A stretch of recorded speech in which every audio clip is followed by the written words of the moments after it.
আজকে দাদা আমার প্রত্যেকটা জন্মদিনে দাদা সবসময় থেকেছেন আমার পাশে সর্বদাই, কিন্তু আজ তিনি একটা বিশাল কর্মযজ্ঞে ঠাকুরের কাজে তিনি বাইরে আছেন এবং তিনি আমার কাছে তিনি সবসময় আমার পাশেই আছেন, আমার মনেই আছেন সর্বক্ষণ।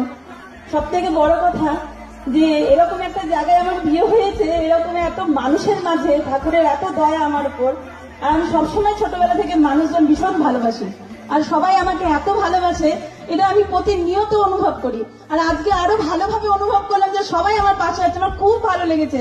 আর এই দিনটাকে আমাকে কেউ বুঝতেই দিল না যে আমি একা হয়ে আছি, মানে এত ভরিয়ে রেখেছে কি আমার সন্তানরা, কি আমার গুরু ভাই বোনেরা, আমার সমস্ত সন্তান তুল্য সবাইকে আমার অনেক অনেক ধন্যবাদ এই দিনটার জন্য, যে তোমরা সবাই মনে রেখেছো আর সবাই আমাকে এত আনন্দ দেওয়ার জন্য।